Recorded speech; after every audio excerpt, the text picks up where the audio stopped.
En toda la historia del mundo, desde que existe la democracia, nunca never has a project won with the quantity of votes that we have won. que hemos ganado este día.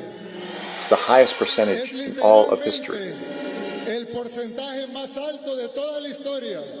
They say that Salvadorians are oppressed, that Salvadorians don't want the emergency measures, that Salvadorians are afraid of their government.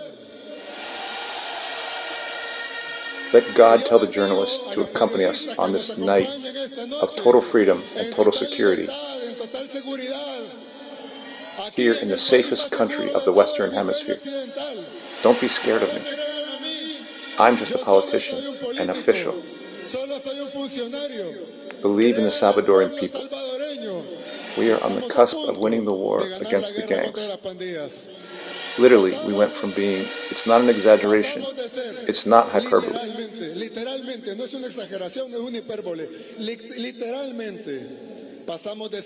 We went from being the most dangerous country in the world to being the most secure in all the Western Hemisphere.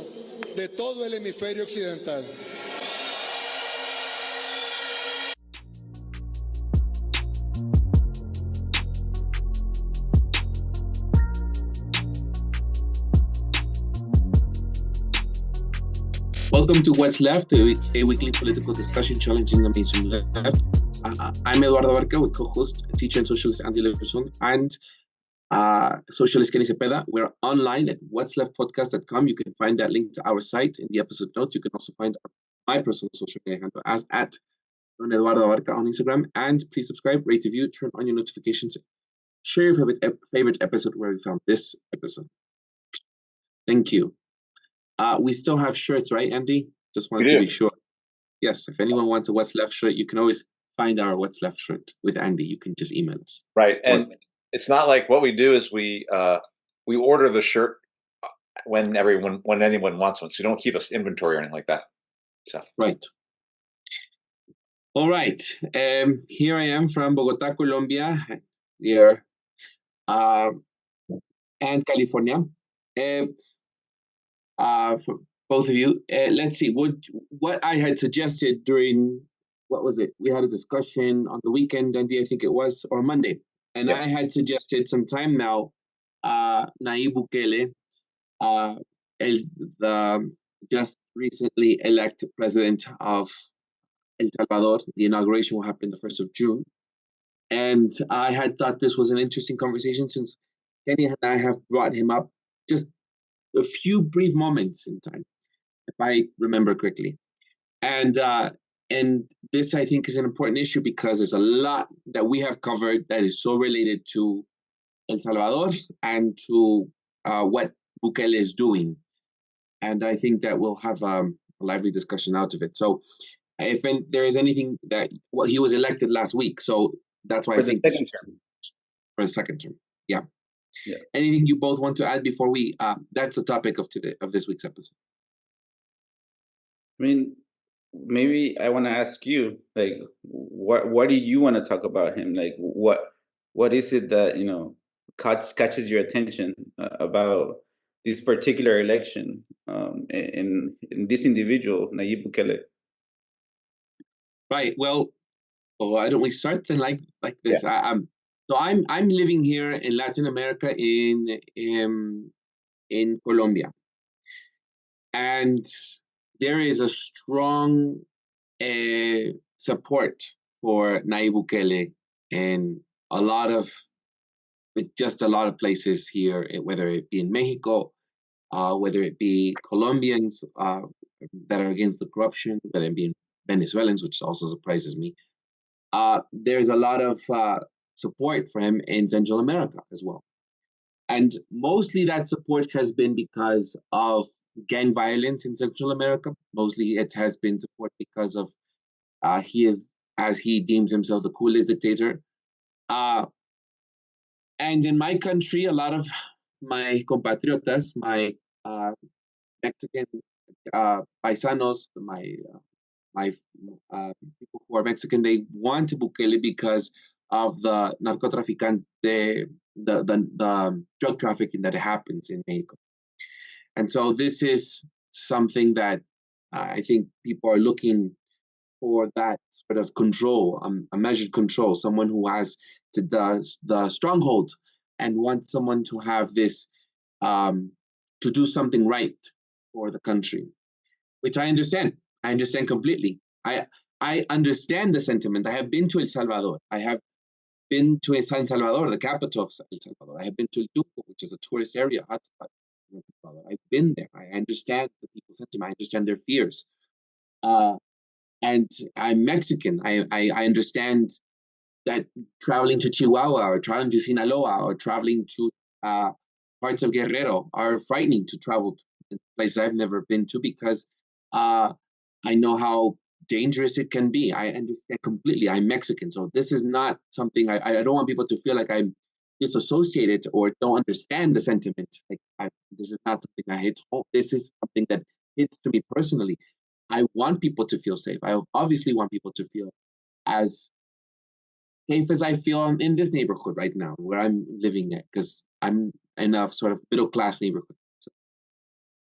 And so I understand people's sentiment. He's gathered 90% support of the Salvadorian population's support. So get it.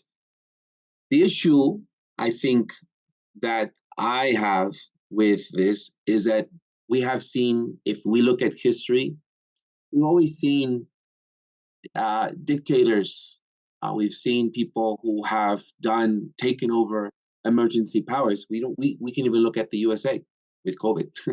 People taking advantage of emergency powers. The issue is that when any time something is disguised as safety, anything is disguised as right for the people, and it's popular at first, right? We see dictators always coming in with good intentions. I mean, we look at Chavez, we look at Fidel Castro. We can even go look at Hitler, how he was trying to encourage people when out of the First World War. The German people were very disillusioned, had a very, the morale was low, and Hitler came about and had this, he encouraged people. He was able to uplift people's spirit and was able to get that popular support. If we look at history in the USA as well, I mean, we have always had moments of despair where someone comes in and takes advantage of that despair and uplifts your voice and says, don't worry, we can take care of this and we can do this. And you always feel like this is the path. What's surprising, and I'm trying to figure out, is, we look at the Civil War. Before this, I was just sitting here and I was reading the Civil War. Kenny, you're you mean the Civil War in El Salvador, right? In El Salvador. Go ahead.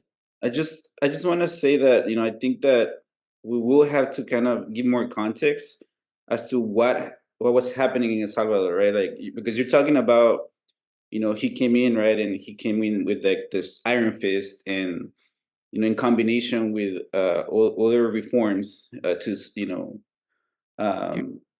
gain the support of the population, and but I don't know. I mean, I think this is a good point, to say how did El Salvador become what it was called the murder capital of the world, because it has the highest homicide rates. Gang violence is rampant. That is true. I know personally people who have lost family members who got shot, because either they didn't pay the fee, the tax. Essentially, they call it war tax. Gangs charge certain taxes for people to conduct businesses or to just live in peace. I know this because it happens in Guatemala. Some of the same gangs, do have a significant level of control of certain communities, not everywhere, right? At least in Guatemala. And I know that El Salvador has been affected greatly, right? And I bring this up because this level of uncertainty for the normal people, right? Because you obviously have your ruling elite who they live a little more sheltered lives, right? They're not in the neighborhoods that, you know, most people are. And so, and this Bukele comes from these people. You know, he is not, you know, one who came from the bottom up. He comes from business people. He himself was a businessman at a young age, made a lot of money, and then he became a mayor of a small town, became mayor of the capital, right, which is where a lot of the violence happens, the gang violence. And he is successful, or at least the perception was that he was successful, right? And now as president, he's created a big apparatus of supposed war against gang violence, even though there's been connections. When he was the mayor of San Salvador, he had a pact with the gangs, you know, in order to which did decrease the murder rates. But again, I only bring this up because how did we get here? You know, how did El Salvador become so violent? And you just brought up the civil war, you know, and I don't know if you want to talk more about that, or you know, because, or do you want me to maybe go into it? Well, one thing, you know, people who are following this, we want. It might be worth saying, number one, that Bukele was successful in making a dramatic decrease in extortion and killings in the major cities by essentially rounding up whole bunches of people throughout the cities and putting them in prison, to the point where I think anywhere from between 1% and 2% of the population in El Salvador is actually in prison right now. That's a massive percentage of people in the prisons. And see if I got this right. It appears that all the dragnet of imprisonment was really at the bottom level of the extortion of the gangs. It's almost, I thought I read something where he had more. It wasn't the top leaders of the gangs that were necessarily facing problems. Like, there were more arrangements made with that. That was implied by one of the things I read. Did you guys read anything like that, or am I just? Do you know anything about the difference between just a bunch of people off the street being picked up versus the known, quote, ringleaders? Do you know anything about that? I don't know anything for a fact. Again, it's speculation, you know, because again, he was the mayor of San Salvador. He was able to decrease the murder rate because he came with, you know, with a pact, you know, with these two groups, because it's the MS-13 and the 18 gang, and then that lasted for a while, you know, that pact, which, you know, they were still running their stuff, you know, their organization. And at the same time, it's like, we don't know how deeply connected the official state, right, is to these gangs, right? Because there is communication back and forth, as demonstrated by that pact, right? And so I know that, you know, we were talking prior to recording that he built this massive prison of 40,000 people, and, you know, like, there's my understanding, there is no bloodshed on the streets, because at this point you're going to war with you know, an organization that supposedly operates in a clandestine way, right? You know, makes me think of what we call terrorists, right? What America calls terrorists, that they're not out in the open. They have, you know, ways of hiding, and, you know, and it's not easy to get them. You know, this is, in a way, it's like what I feel is happening is the PR that Israel is doing against the Palestinians. I'm not saying that, you know, equating the gangs to Palestinian or Hamas or anything. All I'm saying is the parallels of an underground organization that doesn't operate in a, you know, in an official formal way, so that has ability to hide in the population, and so it does bring suspicion to me, right? Like, why is there not bloodshed when you're hitting them hard?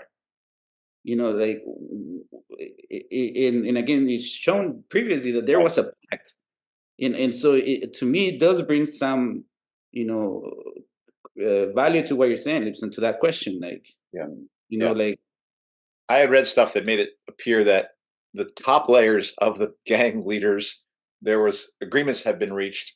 It's all everyone at the bottom who's being arrested, and of course, there are plenty of people who have no connections to gangs getting thrown in jail.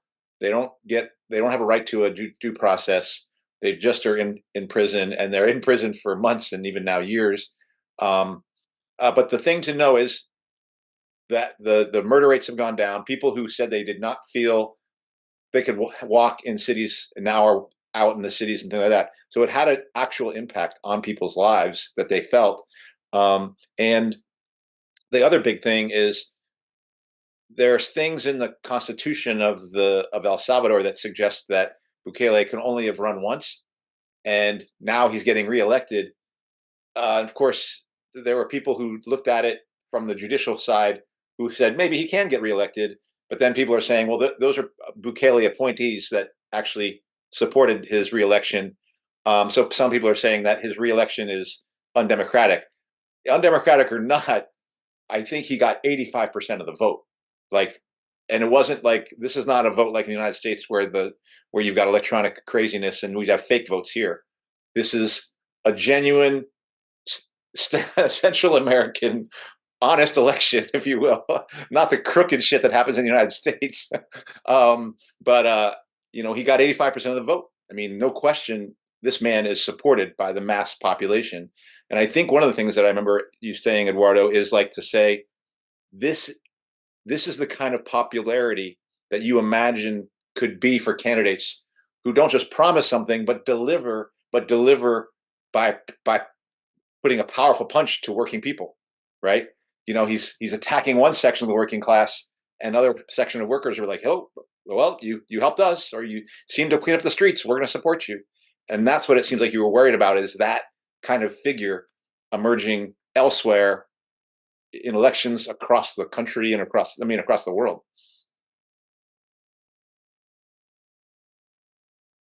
I mean, I think it's a trap, right? Like I was trying to transmit, I was trying to express. I think these things, I started off with understanding the sentiment of the Salvadorian people.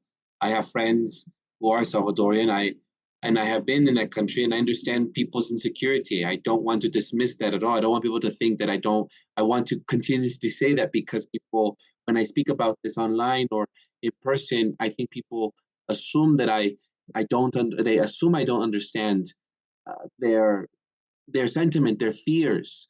They keep saying, you're not Salvadorian, you don't understand, you don't live here, you don't understand, this is not a human rights issue.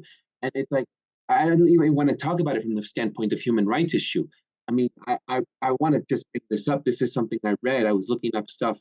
And just notably, in March 2022, he initiated a crackdown on the country's gangs that began with the imposition of state emergency. What does that sound like? If we sniff further, the state emergency crackdown, by the way, he wasn't good on COVID, is very similar to these state emergencies that we have seen in Australia. We have seen in the UK, we have seen in the USA, we have seen in Colombia and other parts of the world, and granted special powers to the police and suspended the right of association, meaning the right to be informed of the reason of an arrest and the right to access to a lawyer. I'm not going to enter into so much if I'm supportive of their legal system, because I think legal systems in every capitalist country has their own benefits to serve the rich, the elite. But I'm just saying, when you have certain rules that you're going to suspend because you want to exercise your state of emergency, your exercise of powers, we're already seeing the effects of that. What happens when people do that and they take advantage of that? Notably in Australia, we've seen it in China with drones. We've seen it even in California, where you both are at right now, with Newsom's lockdowns, and we see that even with how he handled COVID. I mean, I'm going to continue here. The government was free to open the mail or monitor the phone calls of anyone suspected of gang activity. And by February 2024, which is now some 75,000 Salvadorians, more than 1% of the country's total population, as you said, Andy, had been arrested and incarcerated. As of 2023, it was the rate of incarceration was the highest in the world. And this is a small country. And, I can go into details of what has happened, but when we look at this, I don't want people, I guess I'm trying to, that's not what I want. It's about speaking up now before people get too comfortable with what could happen in the future when we have seen this happen and played out in history. And, there are whispers of Bukele trying to unite Honduras and Guatemala, your country, Kenny, and to make it into one association, one whole, I don't know if it's one country or what kind of unification he's trying to do. And I'm pretty sure, just as he's done with these elections, because you're supposed to run one term, and you're supposed to go for 4 years only. And yes, as you said, Andy, he picked out his appointees. There's 5 justices, and he also took away the general attorney and appointed one himself. And that was independent. Now he put one himself. What his future prospects are, and he's a first big time Bitcoin kind of person. So there's all kinds of data going to be tracked and surveillance. Did you want to say something, Kenny? I think that, it's important to understand that he arrived as a messianic figure, right, for desperate people, because, the situation was fucking desperate. There's no denying that. I don't think I could be in someone's shoes, right? We can talk about fucking how shitty shit is in the US, right? But I think it's different when, like, you're seeing people getting shut down, right? And there are communities here that are just like San Salvador, in parts of El Salvador. Absolutely there are, and, go to Chicago, parts of fucking Oakland, there are shootings that don't get reported all the time. People get, who are trying to survive at the bottom of the pile, they do what they have to do, and so I think it's important to not forget that, he is delivering, right? Like, in some ways, in what people are asking for out of desperation, right? In terms of, like, so let's talk to our listeners.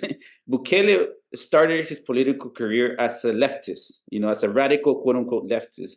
A party that came out of the revolutionary forces, right, that fought the civil war, that were trying to overthrow the capitalist state, whatever. And so he came. Marabunta Marti National Liberation Front, yeah. And so essentially, like, it's almost like the communist, party, like, or at least the red party, right? Like, he became a president of a small place. He made some reforms. He put a lot of money to, like, the youth, and then he went to become a major as also a leftist. And then he wanted to run for president. And then he was thrown out of the party.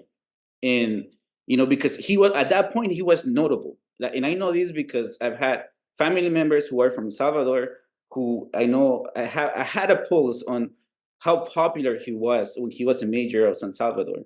And people absolutely were behind him. And and also a lot of people supported this idea of the iron fist, right? Because they are fed up with the, the murder, the impunity, the quote unquote negligence of the official state. And so he was thrown out of the leftist party. He's not going to go to the right wing party. He forms an alliance with a third party because he wasn't allowed. He also created his own party, like Nuevas Ideas, right? Or something like that. New Ideas. Yeah. And he was not allowed to register to run for president through the mechanism, the formal mechanism. So then he made this alliance so he can run for president. He wins on the first try. So in El Salvador, like, you have to win at least 51% of the votes to not have a runoff. If you only get 49%, you have to run against the second, person with the most votes. And then, like, and it's decided then, whoever gets the majority. He didn't have to go to a runoff. He won, with like 52% or something. And then now he goes to his. And Kenny, just to point one thing out, that's because there's more than 2 candidates. It's like multiple candidates running. So generally, no one's going to get above 50% in El Salvador. That's just to point that out. Yeah. In the party that he was part of, the leftist party, got crushed on those elections. He gets 22%. That party got like 17% after having been in power for a while, and not delivering what they said they were going to deliver. And so again, here we are. And then he gets to power. He does things that do seem suspicious, raise alarm if you're someone looking from outside in terms of like that resemble a classic dictator, right? Because I think there is another conversations to be had about dictatorship, right? Because whether it takes the form that he's evoking or the one that I'm suffering at on my job site right now, where I'm getting fucking crushed, or the censorship that we are facing, right, like in the U.S. Again, I think we have to use our imagination more widely to really see, that we are between a hard rock and a hard place. Mm-hmm. And nonetheless, Salvadorians have chosen this option because he is delivering, and they are making some sort of compromise, and using again the mechanisms of existence and tweaking them along the way. But again, he is at least in optics delivering. El Salvador just hosted Miss Universe. That's an international event. This is a tiny country of like 6 to 7 million people, and they hosted Miss Universe, and the Salvadorian and the Nicaraguan, another Central American candidate, won Miss Universe, which became a major news, right? So he's putting the focus on this tiny region, right? So no doubt he's popular in Guatemala, who's also suffering from similar things that El Salvador is. In Honduras, absolutely. Honduras must be second to them or first in the murder rate in terms of, gang violence and stuff. And so, yes, he is having a lot of success on top of the fact that he comes from a background of PR. His family's success is, at least from what I understand, has a lot to do with the PR they provided to that leftist party that he was part of once. Because he has pulled an Obama and a Trump, combined, because he is using the youth. He's going to the social media, skipping the mainstream channels. He also is attacking mainstream media, and saying that they're always lying, which is not. He's not necessarily lying. Like he is speaking in a populist way to what people think, what people know. And so I'm not surprised he is being successful. And I'm not saying any of this to defend him, right? Like, it's just that we have to see the reality, right? Like, of what's happening. And, again, but then this is where, like, we have to analyze, right? Like, what does this mean? Like, in terms of, like, what is he aiming at? Who is he? What? Because the world is changing. There are groupings being made. Central America, and I'm sorry I'm running on, but this is like kind of my playground. Like Central America is where I was born. Where I've lived, and like there is a lot of commonality in these countries that you mentioned, Eduardo. And so I wouldn't be surprised. Central America does have technically a free, open borders. Like there, at least when I was growing up, Salvadorians, Hondurans would come to Guatemala and work, and then come, free flow in and out. The border was in Mexico, not so much in Central America. And so, yeah, I'm not surprised that he's looking for, like some sort of economic grouping, right? Because, and he has ambitions, and he is looking into Bitcoin as a sort of tool for liberation. And that's a whole other topic. But all I want to say is, like, he is delivering stuff, for people who are tired of that binary, right? Like the right wing and left wing. And what the compromise is, I do have my high suspicions, just like you do, because again, he's not a revolutionary.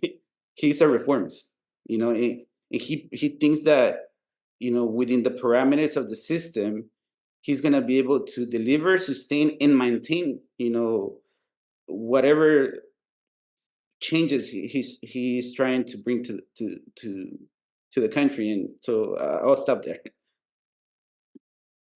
No, I agree completely, Kenny. You are correct. And if you want to look further into how he runs things. We can look at the way he did things in COVID, which also massive lockdowns and arrests of innocent people. I'm not sure, Andy, if you wanted to take it, or should I continue? I guess only to say that this is going to, this is a word. I think people should, well, let me put it this way. I'm worried about things like this, not because, oh, he's a dictator.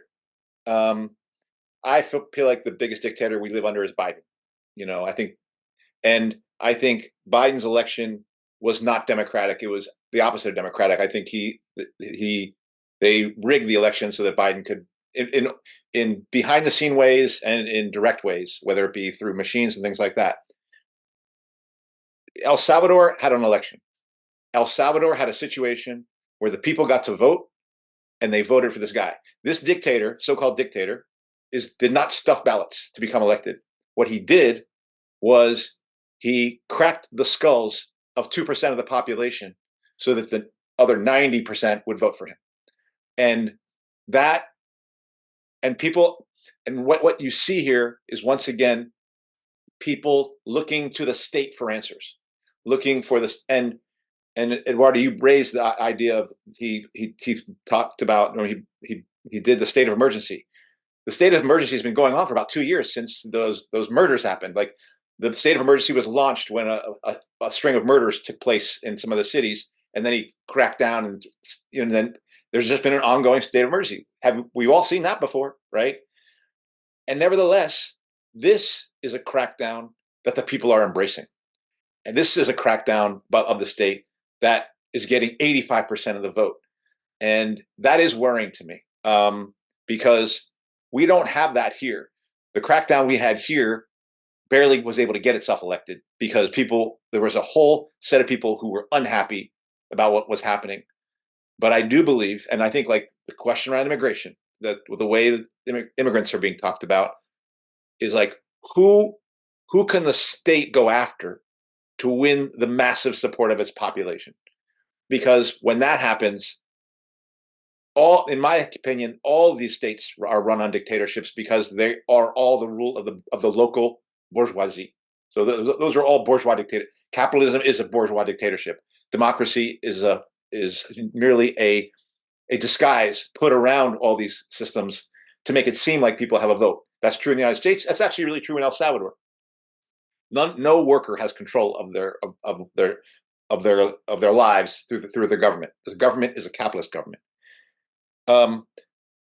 But in this case, workers voted for dictatorship, if you will. And what do you do then? I think this is just a worrisome tale about what direction things go, unless you fight, or unless you try to go for revolution, because this is reform. And this is reform that delivered, not reforms that they said they were going to deliver. It delivered. It actually made a difference in people's lives. And for that reason, it was rewarded. And now they're going to go on and do more. But I do believe that, I feel like how are we going to get it so that people no longer look at the state as something that will solve their problems? Because I am convinced that all those people who right now are thinking Bukele is the savior, when the time comes, that same state is going to come and mess those people up. And he's very politically savvy in this way, because one of the ways he was able to so-called do his dictatorship, like go to the Congress full of the opposition, the leftist FML and Arena, the Conservative Party, and who were refusing to give him what he needed, right? Like, so he went to the cops, he went to the arm, the repressive arm of and he got them on his side. He said, "I'm trying to get money for you so you can do your job." So he showed up to Congress with them behind him, and he knows what power lies, in terms of violence. He knows that he has to increase, the repressive apparatus' ability to actually have control of society. And, and again, let's not pretend he's not stupid. He knows that the Salvadoran police is as corrupt as any police in any world. He knows that these cops have ties to organized crime as any other police, force in the world. But he knows optics, and he knows, that if he doesn't have their support, there is no fucking quote unquote his revolution or his reform is revolution. And so, and he knows that the laws, he studied law himself. Like, he didn't finish college, but he knows the law, and he knows that the cops, in the process of quote unquote cleaning up, are gonna commit a bunch of injustices and crimes against, completely innocent people.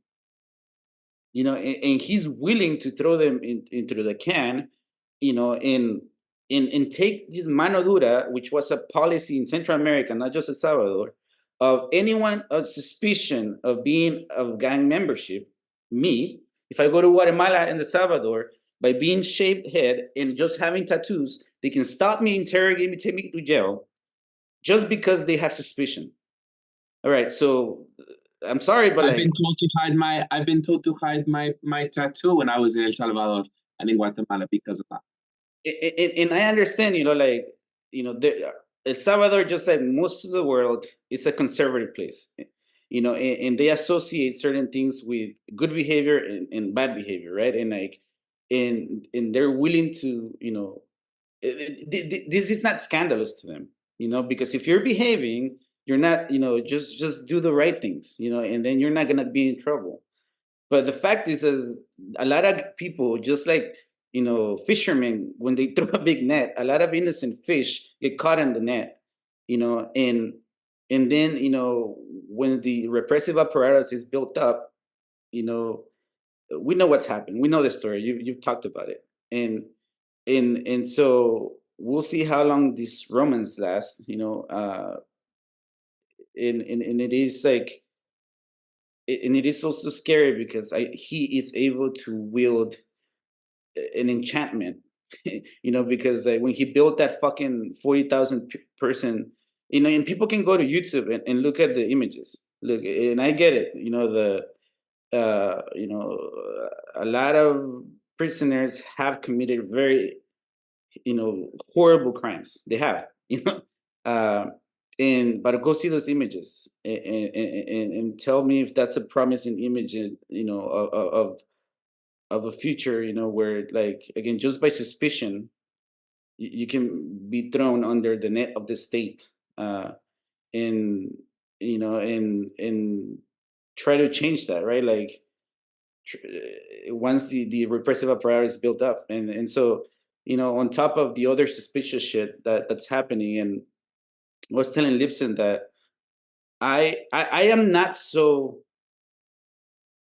convinced he's an independent character, in the, geopolitical sphere, like, he's not, because of the, El Salvador has been an experimental ground for repression historically. That's what created the gangs. The complete breakdown of the social fabric that held people together. Like I said, I know people who they don't know their grandparents. They got murdered in the fucking quote unquote civil war that was, increased. The repression increased in El Salvador in the 80s, massive genocide, rape. I know people who have siblings that are products of rape from colonels in the fucking army. Like, I know a lot of horrible stories about, in the family dynamics of El Salvador. There's a lot of social trauma that came out of the 80s because of that repression that was funded by the United States in the context of the Cold War, which sent a lot of people to North, to the United States. And that's how these gangs started in Los Angeles, in Southern California. Then they went back, it's a whole cycle of violence that, was exacerbated and like really has its roots in the 80s for me. Like, you cannot talk about the gangs without U.S. intervention in Central America. And then the reason El Salvador was fucking basically gutted was because Nicaragua's revolution was successful. Because El Salvador was at the footstep of following the path of Nicaragua, of having a successful armed revolution. Say what you say about Nicaragua, like that's another complicated thing that you had to study in the context of geopolitical maneuvering and who's trying to destroy any sort of radical change. And it had its flaws, and you had to study that case on its own merit, Nicaragua. But again, the U.S. was willing to destroy what I call the social fabric of this country in order to stop its fucking, the tentacles of quote unquote leftists coming into power. Yeah, isn't El Salvador is the place where there was those Catholic priests and nuns were being killed by death squads, and Catholic priests who were like, I don't know if they were going above what the Pope wanted, but they were radical Catholic priests who were fighting against the government, and because these figures, yeah, and then you'd have like nuns who were raped and murdered and put in pits and things like that. That's El Salvador, right? Yes, yes. So Romero was famous. He was they were preaching liberation theology. Yeah, right. Basically talking about Jesus as a revolutionary against injustices. Right. And this was happening in small towns. So there was a divide between like the official, the church, that was the capital city, and that were in cahoots with the state, and the small priests of the small towns, or areas that were more marginalized. There was a very different gospel being preached. And yes, so that happened. They killed Monsignor Romero when he was giving mass. The state did it, but no one knows, right? Like who killed him. And on top of that, this is something else that happened not just in El Salvador, in Guatemala, in Honduras, Central America, Brazil, Latin America. The evangelical Christian church started coming in after liberation theology was a threat. And so if you go and look now at the evangelical church, the American church is very present in all of Latin America. And that to me is to break down the potential of the liberation theology of taking root again. But yeah, I mean, it's again Bukele. That's why I'm very suspicious of him, not because of the dictatorial things, or like the things that they're calling dictatorship, but more than anything of like when you listen to him, he speaks English. Anyone can go on YouTube and look up his interviews. He's very fluent in English, and beyond English, he's fluent in tech language. He's basically to me a tech bro, and that's why his approach to Bitcoin as a potential tool for liberation of the country, because he does talk shit about the IMF and all these institutions that we know have a strong influence in these countries. But again, he thinks blockchain and Bitcoin is what's going to get the country from those tentacles. And I find it very suspicious for many reasons. And one last thing, both the U.S. and China congratulated him on his victory, and talked about rule of law, things like that. Not even in a way like, hey, be careful, but basically saying we welcome El Salvador into the league, nations, and celebrating his victory. Does El Salvador at this point, like, does it tilt one way versus another? Because it was interesting to me that both the Chinese government and the U.S. government made equal statements of support for Bukele, or congratulations at the very least. Eduardo, I don't know. I don't think he does. Like, he almost reminds me of Perón in Argentina, like the third way. Like not communist, not capitalist, but the third way. And I don't. Yeah, I don't know. I don't think he does go one way or the other. Although he does praise the U.S. He comes to the U.S. and gives speeches all the time, in tech conferences like related to Bitcoin. Mm-hmm. I don't think he has outwardly stated his support for China, if that is what, like, there's no, if there are things behind the curtain, I'm sure there are, but if there's anything that he has said that we align ourselves with China, Genny, you brought up, interestingly, you said something about Miss Universe last year in 2023. I don't know if, I don't normally follow it, but here in Colombia, we think Miss Universe, Miss Universe, Miss Universe. So I'm starting to get more, all these pageants, these contests are getting in my face. And, I wanted to mention just a historical fact that the most egregious example of government violence came in 1975 when at least a dozen university students were shot to death while protesting the use of public funds to hold the Miss Universe contest in El Salvador. That was terrible. I wanted to also direct us to the pandemic or the lockdowns, if I can, just because I think that was also an indicator of how he would rule, of how he would behave. And I think that we are seeing this in 2022, 2023, but there was this already in 2020. I mean, Bukele instituted a nationwide lockdown, just like in Colombia, and it was to combat COVID, right? But there was, as I'm going to just read, there was lots of people arrested during that time, and you were supposed to be indoors. And I mean, I don't understand how anybody can be indoors when you have to work and you have to take care of your life and do things. 4,236 people were arrested by the National Civil Police for violating the lockdown order. And even organizations that would acknowledge COVID and the pandemic, Human Rights Watch have criticized the arrests, citing arbitrary arrests and police abuses. So this was already a glimpse into the future of what would happen. And I think of it now, just even with what's happening today, it's like this is a glimpse of what will happen in the future. And we're going to see, I'm going to state an example of dissidents now being a treasonous act. I'm going to give two examples.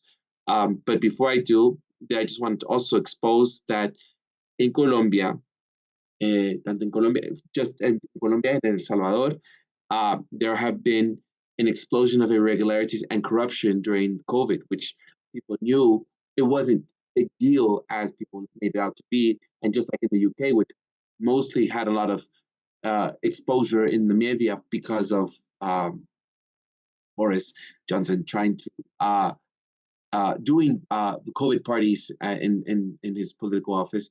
Just as that, there was a lot of examples of corruption that were happening during those lockdown times in El Salvador as well, which weren't given a lot of media attention. But obviously, the elites in the ruling class knew what was going on, and it wasn't that big of a deal. So they were violating all kinds of their own policies, and lots of corruption was happening with the funding that was going into for COVID. So I just want people, if people can go and look at it further, just if they want to go see that. I want us to look at just as well. There is this, what I was saying, there is this, what do you call it? Hold on, get all these tabs I have here. Life of tabs, 100. Here we are. This is a site called the Advocacy for Human Rights in the Americas.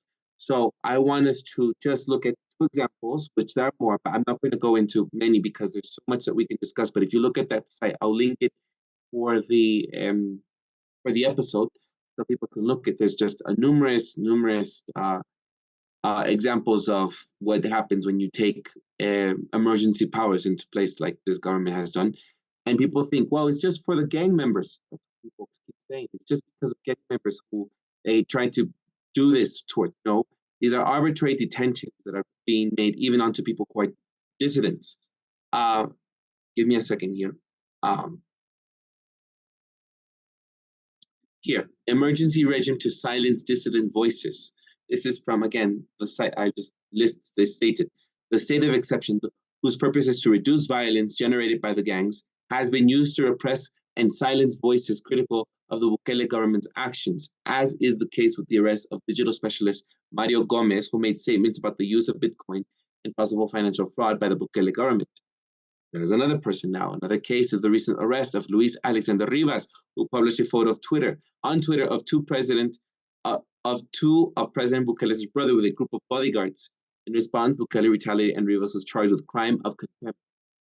I don't have any care for these people that aren't necessarily people I esteem, but what I'm trying to say is these crimes are not related to gang-generated violence.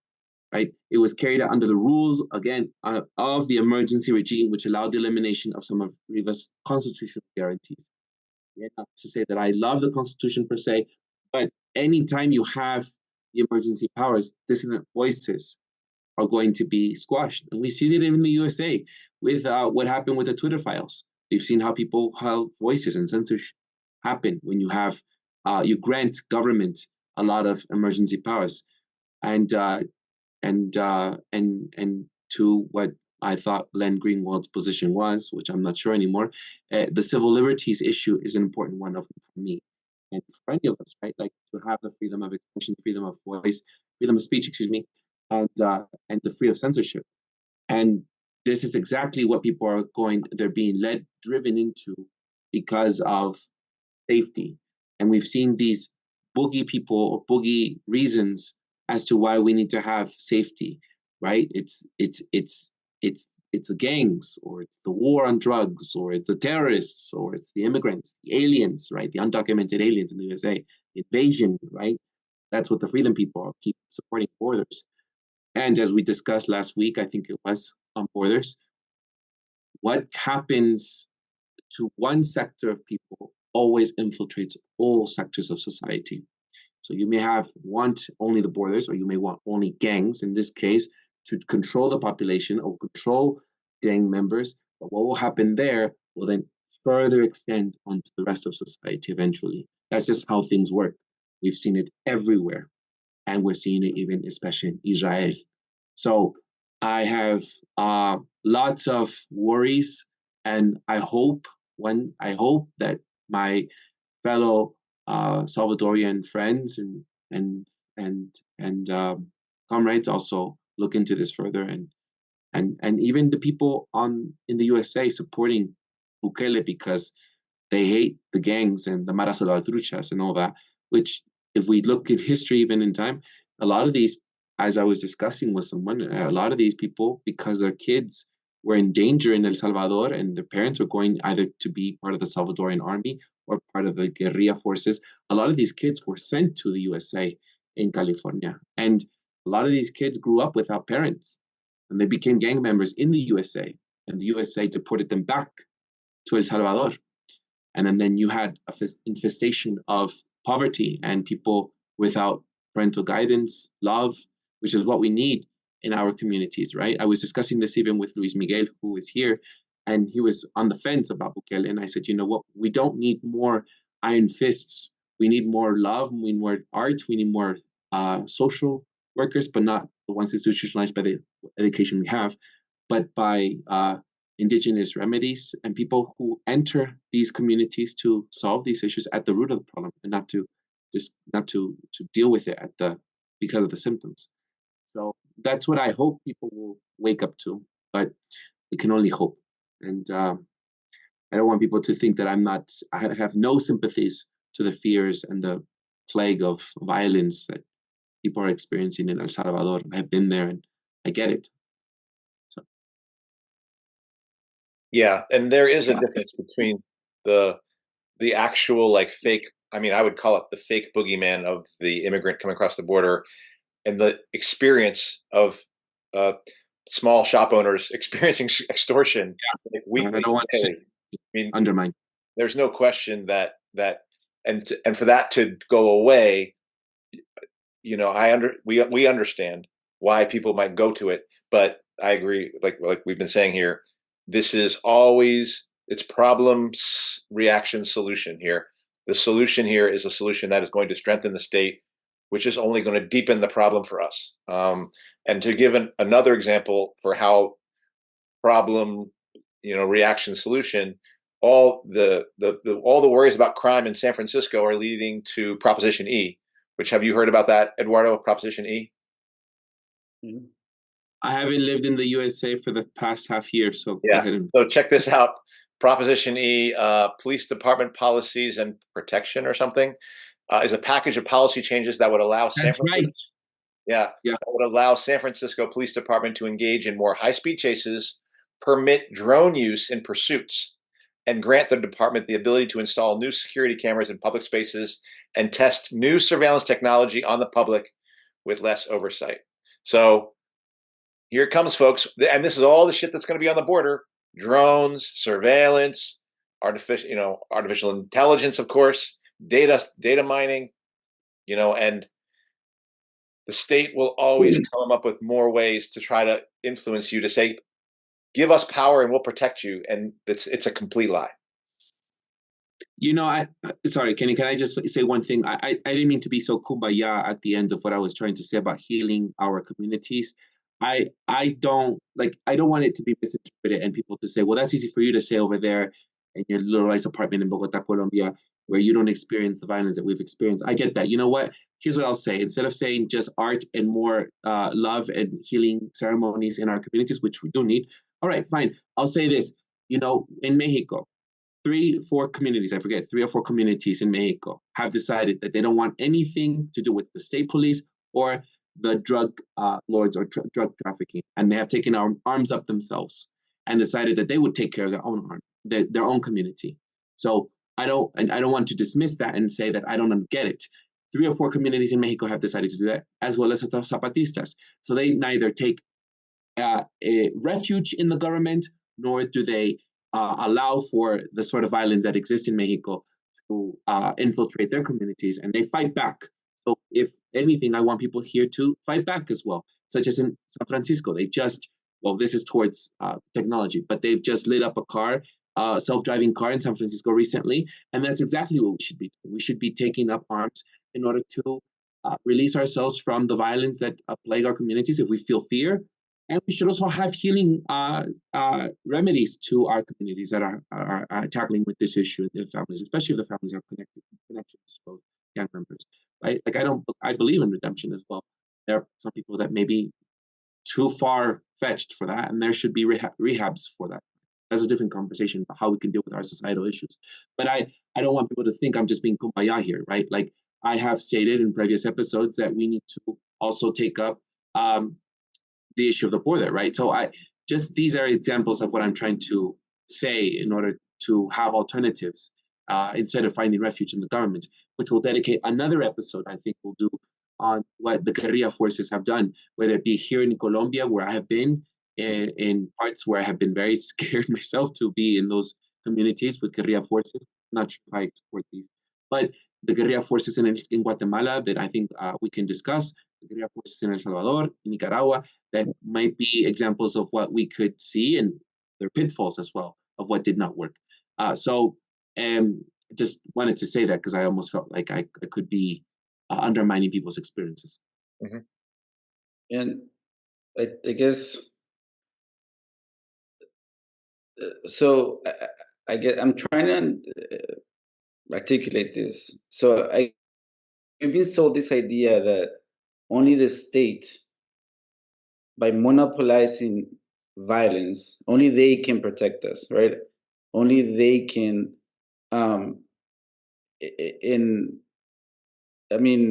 historically, right, humans, you've had to protect yourself with whatever the fuck you have, a gun, a machete, a knife, or fences, or whatever. But I think we're just so married to this idea that only the state can protect us, right? And I think that's the pitfall that I see here, right, in El Salvador, that they think that only the state can provide these solutions, and it is within the parameters of a system that is willing to sacrifice people. Mm-hmm. And again, like Nayib Bukele, like I listened to a 2-hour interview where he's talking about Bitcoin, but he goes into other topics, and he knows better. This is why I'm saying that he's a tech bro. He has this language of inclusion, like Bitcoin. He talks about Bitcoin in terms of inclusion of the people, inclusion of people who don't have banking to finally have a form of banking, because that's what Bitcoin represents his view. And again, either he's very naive, Bukele, he's very naive, or he's a fucking mastermind, of some shit, because like cryptocurrency is the fucking, we've talked about blockchain, right? Like this is in preparation for the next phase of what's coming, right? Like the new economy. He fucking knows that, in my view. It's not about fucking banking people. It's about getting ahead in that fucking game, of the next wave of data mining and all these things, and so this is what I keep saying. Like for me, he is not the mastermind here. Like I think he's part of a bigger game, and he wants to ride that wave. And I do think in some ways when I listen to him, he does believe some of this shit. He does, like and but again, like this whole conversation, more than really El Salvador, led me to trying to understand what the fuck is Bitcoin about. How does it work? How is money created? What is the aspirations that this country have, in the long term, in order to save people? And I still don't know. I still have a lot of questions about it. But all that to say is that, as we've discussed in previous episodes, he is casting a net, and in the net that worries me the most is not even that repressive net, that we see, that in the obvious terms that we understand, classic dictatorships, is that other net where, like, if you misbehave, if you're not a person, that is, determined worthy in some facet of your life, you're gonna be shut out of the system. Yeah. Or nudged in a certain way, and in some ways that is way more damaging, and also it's even more nefarious in this way, because it's connected to tech, right? And the disembodiment of people, that you're just these data points, and so again, like I think he knows some shit. I think it's a mix of things. Like I think he does mean well, but again, I don't believe in fucking saviors, the individual saviors, especially in a system.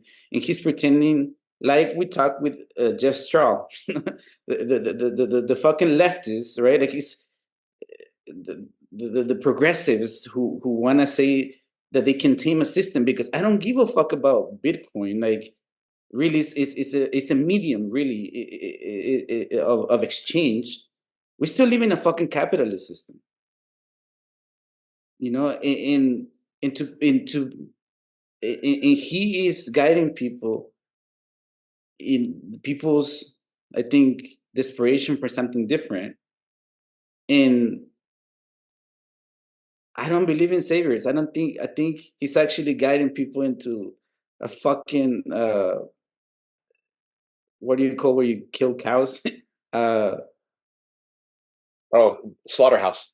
Not a slaughterhouse, and again, like we have to use our imagination, in the sense, like I get it, sometimes we get fascinated with like the threat of just like physical violence, but there is fucking other incredible ways of controlling and suppressing and destroying people, which I think are coming, more nefarious ways that are like sold as a benevolent shit, as we've talked about, this whole ID 2020, this whole fucking bringing people into the technological world, banking people, like, I mean, he has to know that the more people you have in the system taking loans, the more value you can create in the fucking system. That's how like the banking system works here, and he's not stupid. Like the Bitcoin is already becoming, part of the official system. And we don't even know who the fuck created it, by the way. But like, so it's this mysterious person. But again, I I see more danger more than like the repression, because people have seen the repression. This is, in some ways, it's not new. It's a step up. And people are choosing like who wields the violence, and they think that the state will deliver them from that jail that they were living in, because living under the threat of extortion and murder, it's a jail, obviously. Yeah. But they think that they're shaping a new jail with someone who's more benevolent.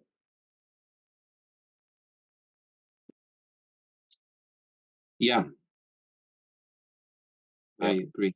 I agree, and I agree with those concerns. It's I agree with you as well. And Kenny, I think it's beyond just the repression. I think people have, especially in our countries, we are used to that kind of repression. We've known how to deal with. There is a more active, nefarious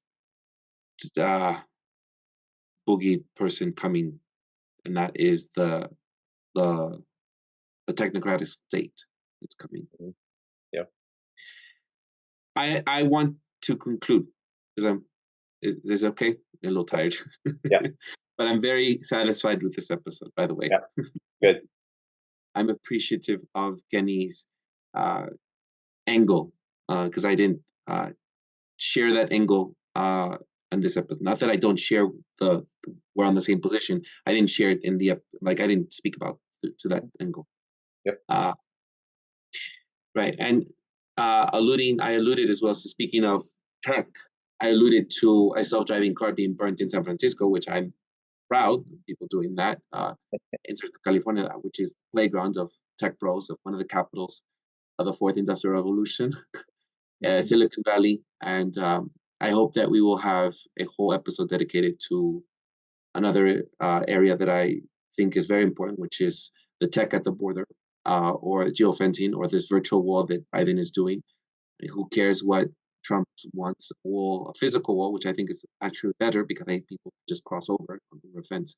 But Biden is actually creating a virtual wall. So just as we did with sex tech, and we did a deep dive into sex tech, I think we should do a deep dive into geofencing and dedicate a whole episode to that. Speaking of tech and technocrat and everything to do with the fourth industrial revolution. Yep. Right. Yeah, that does it for this week's episode. What's Left is a weekly political podcast / channel challenging the mainstream left. We post information about our topics and our guests on the episode notes, where you found this episode, or on our what'sleftpodcast.com. You can find past episodes to this podcast / channel there and connect with us. And remind folks, if you fancy anything you've heard here, please subscribe, rate, review, turn on your notifications to any of our platforms on Spotify, iTunes Podcast, Bitchute, Odysee, YouTube, Rumble, or Telegram. Think of Rumble and I think of Grant Greenwald. He's no longer my boyfriend. So you can find our blog and any of those links in the episode notes where you found this episode. If you would like to give us feedback about something you've heard or suggest something for us to cover, contact us to our blog. I'm Eduardo Barca with co-hosts Kenny Cepeda and Andy Lipson, and you can find my personal social media handle as @Don Eduardo Barca. And thank you all for listening. Thank you both very much, Kenny. Thank you for your insight. Thank you so much, Andy, for this episode. Yes, we had this Bukele warning, and I hope people will heed to it. So yep. We'll see. Agreed. Right. Thank you. Ciao.